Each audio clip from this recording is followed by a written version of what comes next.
दोस्तों नमस्कार। कैसे हैं? आज मैं दर्शन से संबंधित विषयों पर लगातार वीडियो के क्रम में आज मैं बौद्ध दर्शन के अनात्मवाद पर आपसे चर्चा करूंगा। इस चर्चा की शुरुआत करने से पहले एक बात मैं बताना चाहूँगा कि दर्शन जैसे विषयों पर लगातार मेरी 15 से 16 वीडियो आ चुकी है।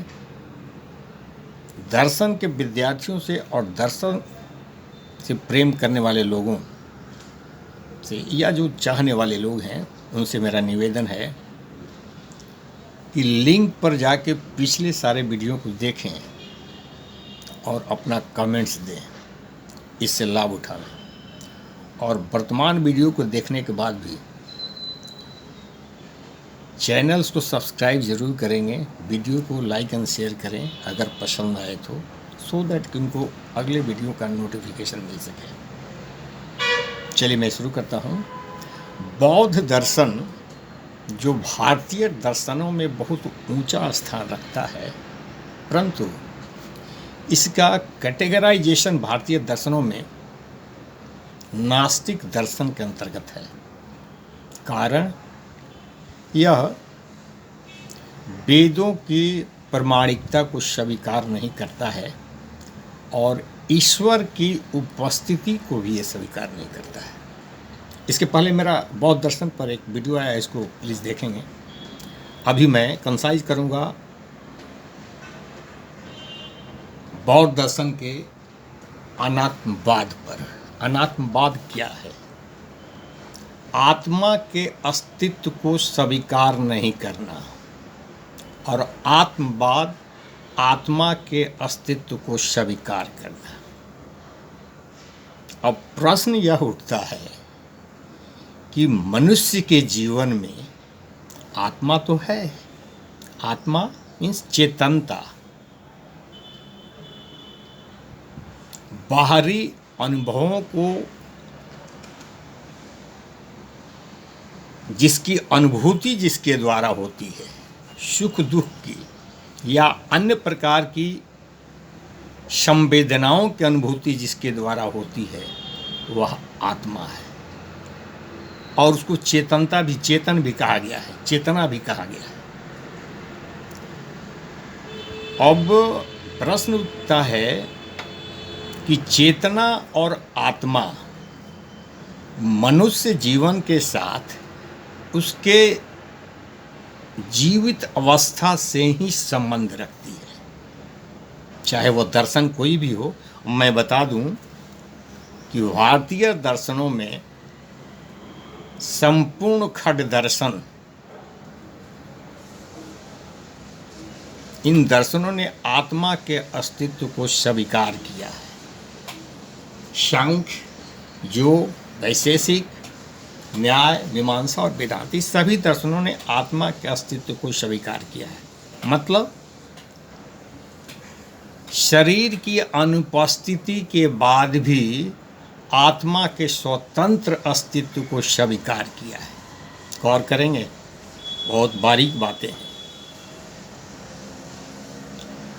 और दूसरी तरफ चारुवाक दर्शन और बौद्ध दर्शन आत्मा के स्वतंत्र अस्तित्व को स्वीकार नहीं करता है।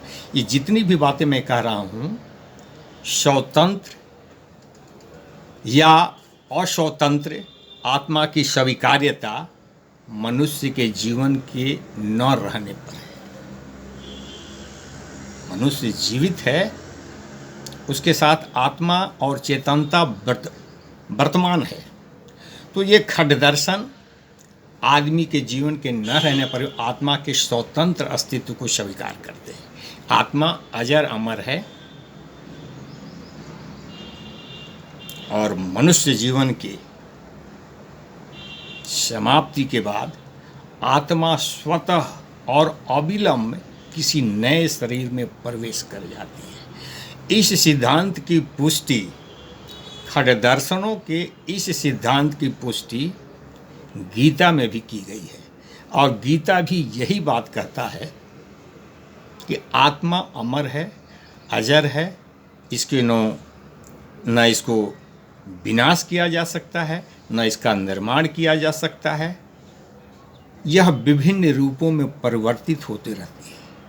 It cannot be created, neither it can be created nor it can be destroyed. It can only be transferred into different form. विभिन्न रूपों में इसका रूपांतरण होते रहता है। जैसे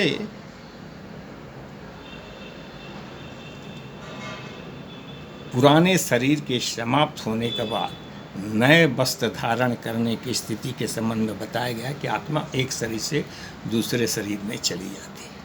ये आत्मा के स्वतंत्र अस्तित्व की बातें कही गई। ये सारे खड़ दर्शन कहते हैं, एक्सट्रीम है। दूसरी तरफ चारुवाक दर्शन इसके बिल्कुल विपरीत है। वह कहता है कि आत्मा का कोई स्वतंत्र अस्तित्व नहीं है। मनुष्य के जीवन की उपस्थिति में ही उसके अंतर्गत चेतना है, और वही आत्मा है। चेतना, और इसलिए चेतना ही शरीर है और शरीर ही चेतना है। शरीर है तो उसके अंतर्गत चेतना है, और चेतना है वही चेतना ही उसकी आत्मा है। ऐसा कहता है।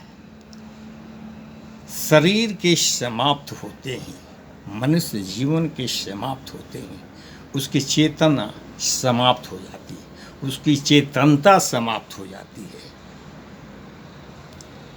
और अल्टरनेटिवली आत्मा भी समाप्त हो जाती है। इसलिए शरीर है तब तक ही चेतना है और आत्मा है। शरीर के न रहने पर चेतना भी समाप्त हो जाती है और आत्मा भी समाप्त हो जाती है।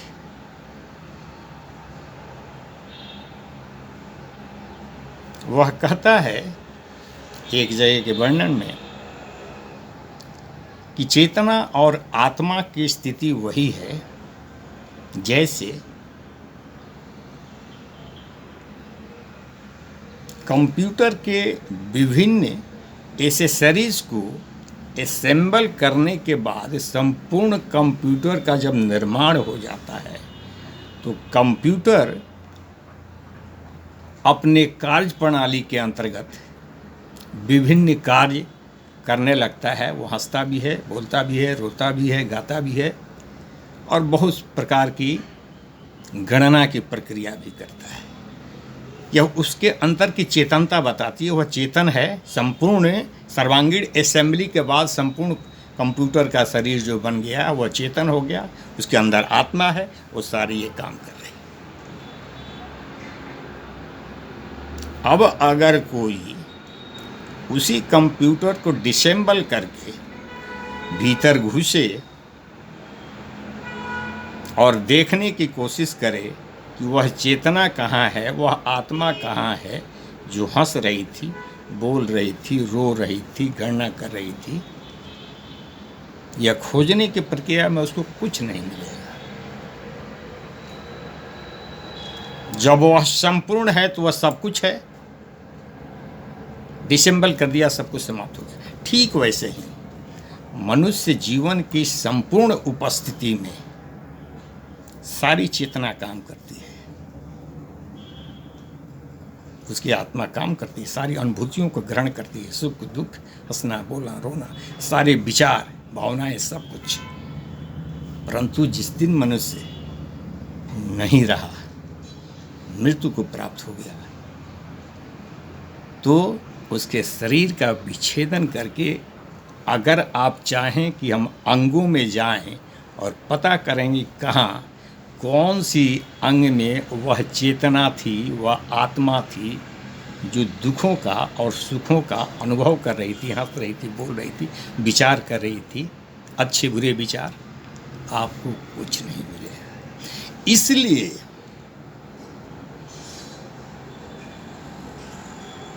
चारुवाक कहता है कि शरीर ही चेतना है, शरीर ही आत्मा है, शरीर की अनुपस्थिति में न चेतना है न आत्मा है। ये दोनों दो एक्सट्रीम है। एक तो कहता है कि आत्मा का स्वतंत्र अस्तित्व नहीं है, चारुवाक, और एक खट दर्शन, सांख्य, न्याय इत्यादि जो दर्शन है, वैदिक दर्शन, ये कहते हैं आत्मा का स्वतंत्र अस्तित्व है मनुष्य की मृत्यु के बाद भी। शरीर मृत हो जाते हैं परंतु आत्मा का अस्तित्व स्वतंत्र है, इसलिए वह एक शरीर से दूसरे शरीर में उसका भ्रमण होते रहता है। और चूंकि आत्मा अभौतिक चीज है, भौतिक चीज नहीं है, उसके आवागमन में किसी स्पेस की ज़रूरत नहीं है। जैसे कोई व्यक्ति अगर किसी कमरे में सोया है और बंद है कमरा, खिड़की भी बंद है, दरवाज़ा भी बंद है, और एकाएक अगर उसको किसी मित्र की याद आती है, उसकी तस्वीर याद आती है, तो तस्वीर की अनुभूति जो उसको हुई, यह अनुभूति क्या है? एक एहसास है आत्मा का, उसके स्मरण का, और उस स्मरण की अनुभूति जो अभौतिक है, अभौतिक तत्व है, मेटेरियल सब्सटेंस नहीं है, तो उस मेटेरियल सब्सटेंस को बंद कमरे में आने के लिए दरवाजे और खिड़कियों को खोलने की ज़रूरत नहीं है। यह भी पक्ष दिया जाता है। तो दोनों ही दो पक्ष है, बिल्कुल दोनों एक्सट्रीम है। एक कहता है कि आत्मा का स्वतंत्र अस्तित्व है शरीर के बाद भी, और वह इसके कारण पुनर्जन्म की व्याख्या करता है, पूर्व जन्म की व्याख्या करता है। निश्चित ही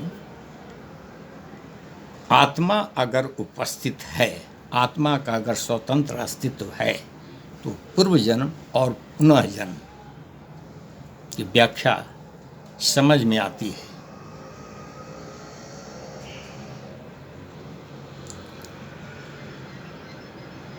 दूसरी तरफ बौद्ध दर्शन में आत्मा को अनात्मवाद एक सिद्धांत दिया गया, जिसमें आत्मा के स्वतंत्र स्थिति को अस्वीकार करता है। परंतु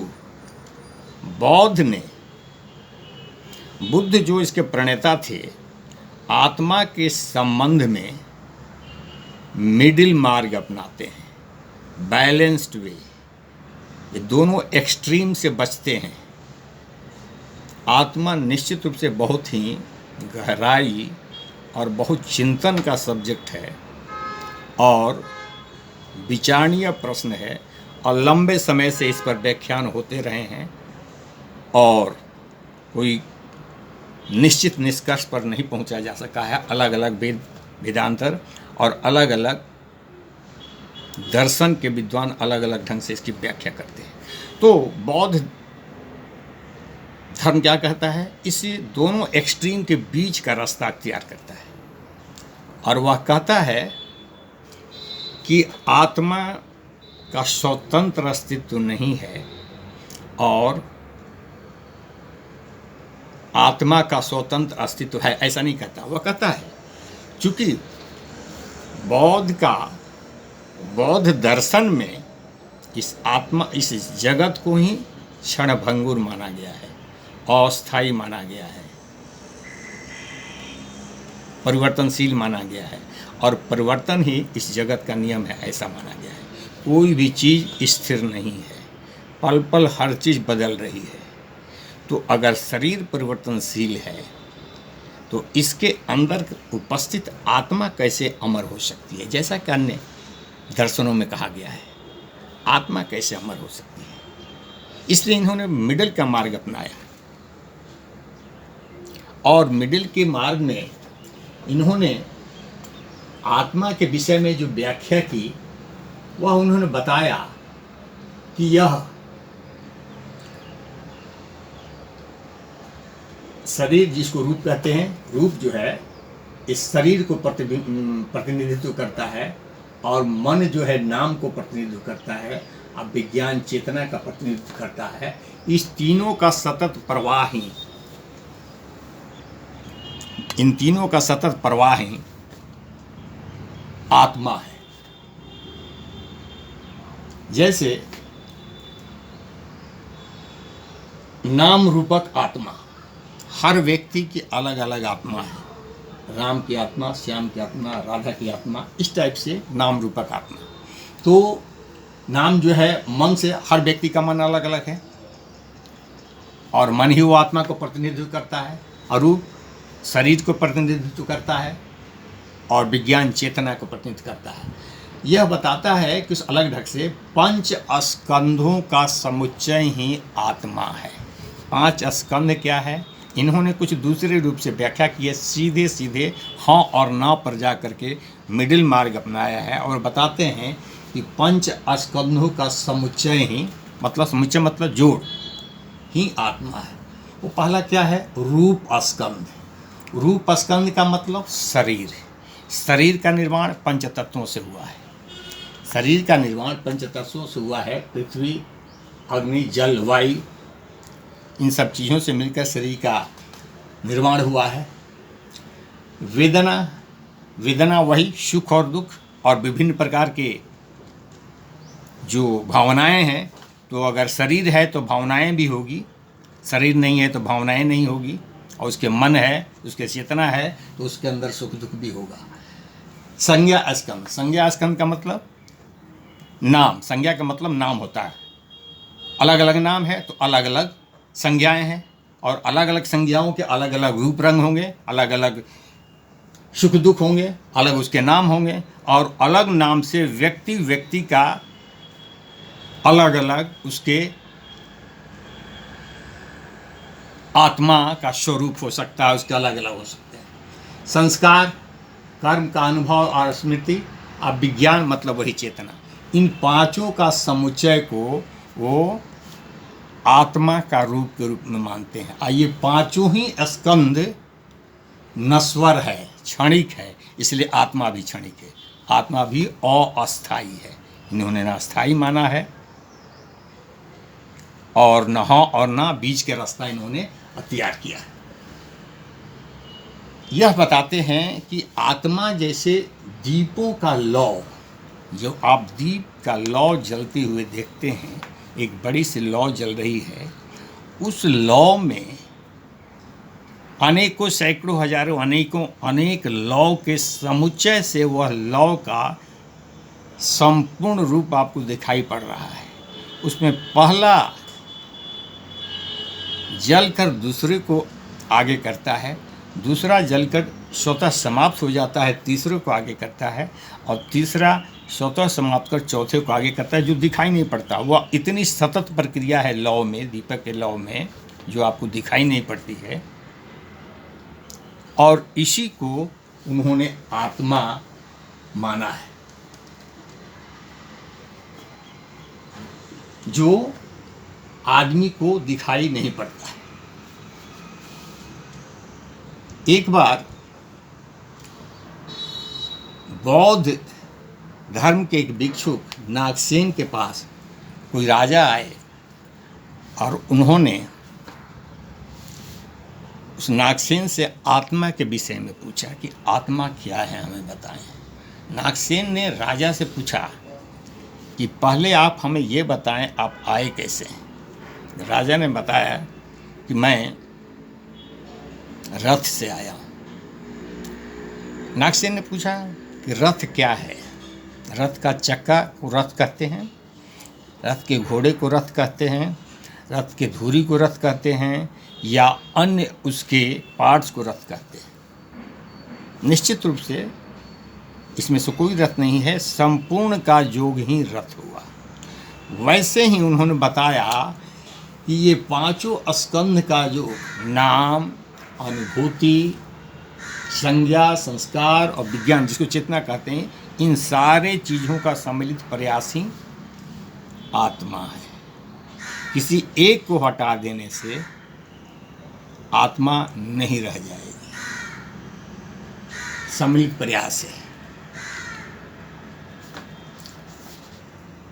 अब प्रश्न ये उठता है कि बौद्ध धर्म पुनर्जन्म को मानता है, पूर्व जन्म को भी मानता है, और आत्मा के अनात्मवाद को मानता है।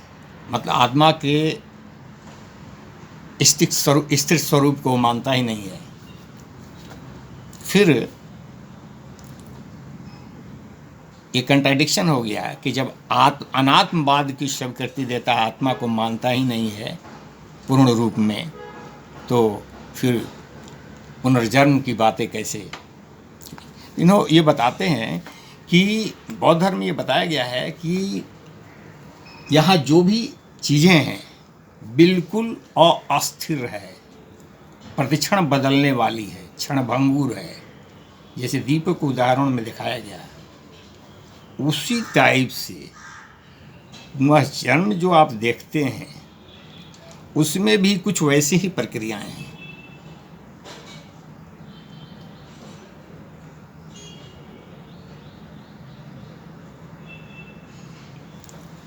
तो इस प्रकार से अनात्मवाद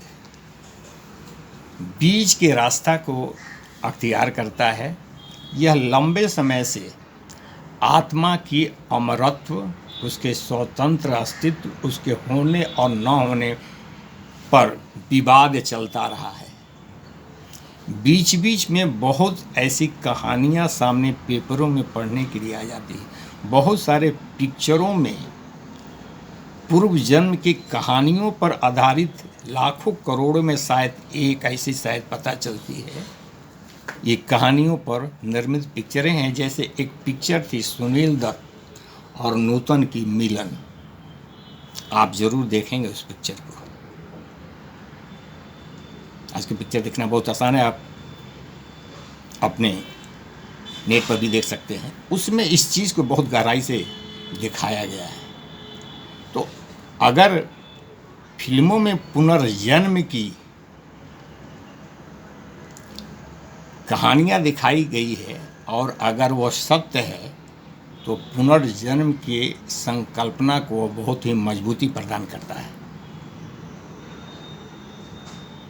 तो आपने देखा कि बौद्ध धर्म हमेशा से मिडल मार्ग अपनाता है। वह इसलिए कि आत्मा का न होना यह कहना भी बड़ा मुश्किल काम है, और आत्मा का स्वतंत्र होना यह कहना भी बड़ा मुश्किल बात है। हमेशा ध्यान रखें, ये दोनों बातें मैं कब कह रहा हूँ, मनुष्य की ज़िंदगी के न रहने की स्थिति में। ये सारी बातें मनुष्य के ज़िंदगी के न रहने की स्थिति में हो रही है। मनुष्य जब जीवित है तो सब कुछ है, आत्मा है, चेतना है, सब कुछ है। उसके न रहने की स्थिति में आत्मा का स्वतंत्र अस्तित्व होना और चार्वाक जैसे दार्शनिकों के अनुसार आत्मा का न होना के बीच का रास्ता इन्होंने अपनाया है कि चूंकि दुनिया नश्वर है और परिवर्तन जगत का नियम है, इसलिए आत्मा तो है, सतत परिवर्तनशील है। यह दीपक के लौ के जैसा है, जिसमें हजारों हजार लाखों दीपक के अंश पहला जल कर खत्म होता, दूसरे को शुरू करता, दूसरा जल के खत्म होता, तीसरे शुरू करता। इस प्रकार से इन्होंने बिल्कुल क्षणभंगुर और अस्थायी आत्मा को स्वीकार किया है। सोचने वाली बात यह है, यह तो वैसे ही है, इतनी बारीकी से इन्होंने आत्मा को व्याख्या किया है हाँ और ना के बीच में। यह तो वैसे ही है जैसे एक शेरनी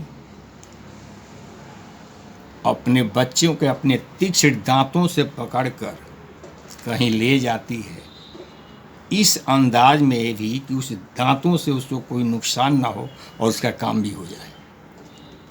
क्या वह किसी अन्य जानवर के बच्चे को उसी अंदाज में पकड़ पाएगी?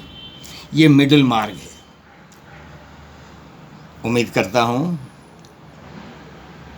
बौद्ध दर्शन का अनात्मवाद आपको समझ में आया होगा।